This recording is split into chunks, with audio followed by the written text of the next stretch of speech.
ಮಧ್ಯಾಹ್ನ 3 ಗಂಟೆಗೆ ಮುಖ್ಯಮಂತ್ರಿಗಳು ಸುದ್ದಿಗೋಷ್ಠಿಯನ್ನ ಕರೆದಿದ್ದಾರೆ. ಗೃಹ ಕಚೇರಿ ಕೃಷ್ಣಾದಲ್ಲಿ ಸಿದ್ದರಾಮಯ್ಯನವರು ಪ್ರೆಸ್ ಮೀಟ್. ಇಲ್ಲಿ ತನಕ ಏನೇ ಇದ್ರೂ ಕೂಡ ಸಿದ್ದರಾಮಯ್ಯನವರು ರಾಜ್ಯದ ಜನರಿಗೆ ಅವ್ರೇನು ಸಂದೇಶವನ್ನ ಕೊಟ್ಟಿಲ್ಲ. ಅವ್ರ ರಾಜೀನಾಮೆಗೆ ಸಂಬಂಧಪಟ್ಟಂಗೆ ಮೊನ್ನೆ ದೆಹಲಿಯಿಂದನೂ ಕೂಡ ಅವ್ರು ಏನ್ ಹೇಳಿದ್ರು ಅಂದ್ರೆ ಇಲ್ಲಿ ರಾಜ್ಯಸಭಾ ಹಾಗೆ MLC ಚುನಾವಣೆಗೆ ಸಂಬಂಧಪಟ್ಟಂಗೆ ಚರ್ಚೆ ಆಯ್ತು ಅಷ್ಟು. ಉಳಿದಂಥದ್ದೆಲ್ಲವೂ ಕೂಡ ಸ್ಪೆಕ್ಯುಲೇಷನ್ಸ್ ಅಂತ ಹೇಳಿ ಅವ್ರು ಹೊರಟಿದ್ದಂಥದ್ದು.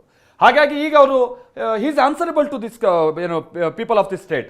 ಸೊ ಆ ಕಾರಣಕ್ಕಾಗಿನೇ ಅವರು ಇವಾಗ ಒಂದು ಉತ್ತರ ಕೊಡುವಂತ ಕೆಲಸ ಮಾಡ್ತಾರೆ, ಒಂದು ಸಂದೇಶ ಕೊಡುವಂತ ಕೆಲಸ ಮಾಡ್ತಾರೆ. ಯಾಕೆ ನಾನು ರಾಜ್ಯ ಆಮೇಲೆ ಇದೆಲ್ಲವೂ ಕೂಡ ಬಹಳ ಅಚ್ಚುಕಟ್ಟಾಗಿ ನಡ್ಕೊಂಡ್ ಬಂದಿದೆ. ಯಾಕಂತ ಅಂದ್ರೆ ಹೈಕಮಾಂಡ್ಗೆ ಒಂದು ಇಲ್ಲಿ ಸ್ಪಷ್ಟತೆ ಇತ್ತು. ಅದೇನು ಅಂತ ಅಂದ್ರೆ ತಾನು ಫೋರ್ಸೆಬ್ಲಿ ಆಗಿ ಸಿದ್ದರಾಮಯ್ಯನವರು ರಾಜೀನಾಮೆ ಪಡಿತಾ ಇಲ್ಲ.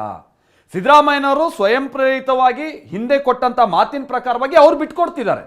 ಯಾಕಂದ್ರೆ ಇದೇ ರೀತಿಯಂತ ಸನ್ನಿವೇಶ ರಾಜ್ಯದಲ್ಲಾಗಿ ಆಯಾ ಪಕ್ಷಗಳಿಗೆ ಹಲವು ಡ್ಯಾಮೇಜ್ಗಳನ್ನಾಗಿರುವಂತದನ್ನ ನಾವು ನೋಡಿದ್ದೀವಿ. ಆ ಕಾರಣಕ್ಕಾಗಿನೇ ಹೈಕಮಾಂಡ್ ಇತ್ತಂತ ಜಾಗರೂಕತೆಯ ಹೆಜ್ಜೆ ಏನಿದೆ ಅದ್ರ ಪ್ರಕಾರನೇ ಇಲ್ಲಿ ಸಿದ್ದರಾಮಯ್ಯನವರು ಕೂಡ ನಡ್ಕೊಂಡು ಹೋಗ್ತಿದ್ದಾರೆ ಅನ್ನೋದು ಈ ಕ್ಷಣ ತನಕ ಗೊತ್ತಾಗ್ತಾ ಇದೆ.